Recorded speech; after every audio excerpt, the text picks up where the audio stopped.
Assalamualaikum warahmatullahi wabarakatuh. Sini saya Rizal Abdulroza akan memenuhi tugas mandiri dari MK Sejarah Peradaban Islam yang diampu oleh Ibu Yoyo Badriah. Kisah tentang Abu Bakar As-Siddiq. Abu Bakar As-Siddiq adalah khalifah pertama umat Islam. Beliau memimpin setelah Nabi Muhammad SAW wafat. Masa kepemimpinannya berlangsung selama 2 tahun, yaitu dari tahun 632 Masehi hingga 644 Masehi. Walaupun singkat, masa itu sangat penting bagi seluruh sejarah umat Islam. Berikut adalah perjalanan dan perjuangan beliau saat menjadi pemimpin. Menjadi pemimpin baru. Setelah Rasulullah wafat, umat Islam merasa sangat sedih dan bingung. Para sahabat lalu berkumpul untuk memilih pemimpin baru. Akhirnya mereka sepakat memilih Abu Bakar. Beliau dipilih karena dekat dengan Nabi dan sangat bijaksana. Saat berpidato pertama kali, beliau berkata dengan rendah hati.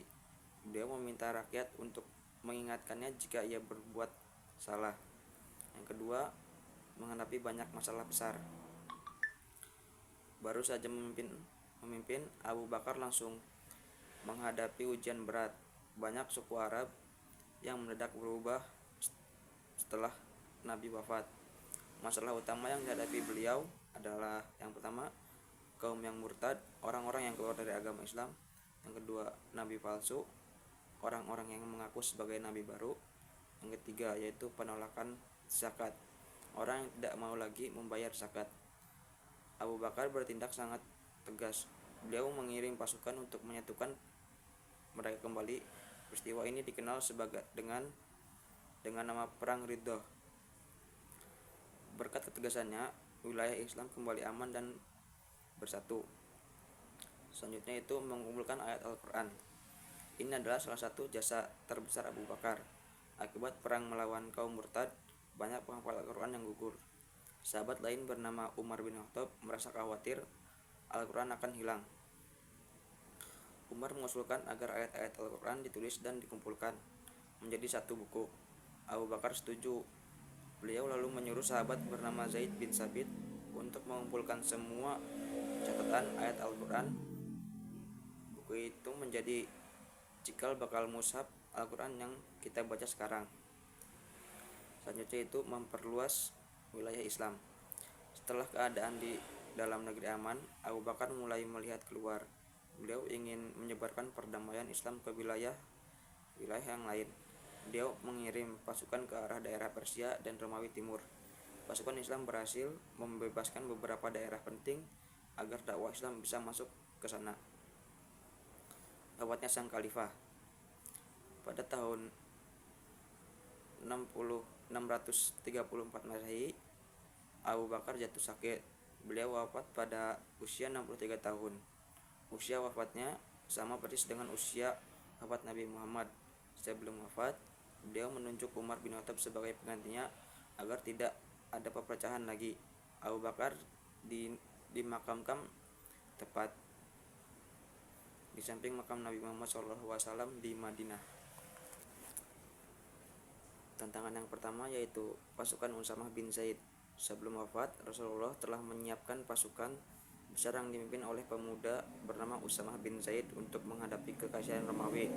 Namun pasukan ini belum sempat berangkat karena Nabi wafat. Saat Abu Bakar naik tahta, kondisi dalam negeri Madinah sedang sangat tidak aman.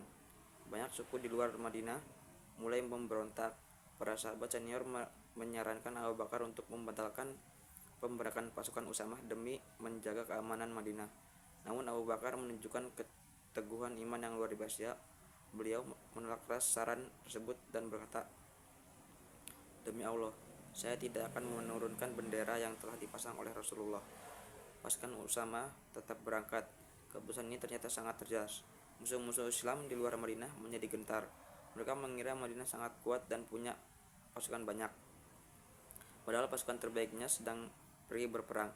Pasukan Usamah pulang membawa kemenangan besar. Yang ketiga, menghadapi perang Ridho, pemberontakan besar. Setelah pasukan Usamah kembali, Abu Bakar fokus menyelesaikan kekacauan di dalam negeri. Banyak wilayah di luar Madinah yang menolak tunduk. Masalah ini terbagi menjadi 3 kelompok besar. Yang pertama itu nabi palsu. Munculnya orang-orang yang mengaku mendapat wahyu setelah Nabi Muhammad wafat. Yang paling berbahaya adalah Musailamah al-Kadzab dari Yamamah, Aswad al-Ansi dari Yaman, dan Tuhailah dari Bani Asad. Mereka menghasut ribuan pengikut untuk menyerang Madinah. Yang kedua, kaum murtad, suku-suku yang merasa ikatan mereka dengan Islam tak putus begitu Nabi wafat. Mereka kembali menyembah berhala. Lalu banyak sahabat termasuk Umar bin Khattab menyarankan agar Abu Bakar bersikap lunak kepada penolak zakat. Namun Abu Bakar menjawab dengan tegas, "Demi Allah, jika mereka menolak membayar zakat kepadaku, walau hanya seutas tali unta yang dulu mereka bayarkan kepada Rasulullah, niscaya aku akan memerangi mereka." Abu Bakar membagi tentara Islam menjadi 11 pangeran pasukan. Beliau menunjuk panglima-panglima hebat seperti Khalid bin Walid dan Ikrimah bin Abi Jahal. Perang ini disebut Perang Riddah. Salah satu pertempuran paling berdarah adalah pertempuran Yamamah melawan Musailamah al-Kadzab. Pasukan Islam berhasil menang dan seluruh jazirah Arab kembali bersatu di dalam bendera Islam.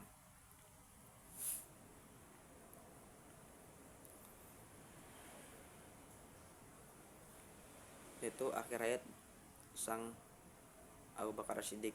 Pada bulan Agustus 634 Masehi, Abu Bakar jatuh sakit parah. Setelah mandi di hari yang dingin, sakitnya berlangsung selama 15 hari. Selama sakit, beliau meminta Umar bin Khattab untuk menggantikannya menjadi imam sholat. Sadar ajal sudah dekat, Abu Bakar tidak ingin umat Islam kembali berdebat tentang pemimpin baru seperti saat Nabi wafat. Beliau bermusyawarah dengan para sahabat senior, lalu menulis surat wasiat yang menunjukkan Umar bin Khattab sebagai khalifah berikutnya. Semua sahabat menerima keputusan ini dengan patuh. Abu Bakar wafat pada hari Senin tanggal 22 Jumadil Akhir tahun 13 Hijriah atau 634 Masehi dalam usia 63 tahun. Beliau berpesan agar dikubur dengan pakaian lamanya yang sudah dicuci, karena menurut beliau orang yang masih hidup lebih butuh pakaian baru daripada orang mati. Beliau dimakamkan di samping makam Rasulullah SAW dengan posisi kepala sejajar dengan bahu Nabi. Mohon cukup sekian dari saya. Wassalamualaikum warahmatullahi wabarakatuh.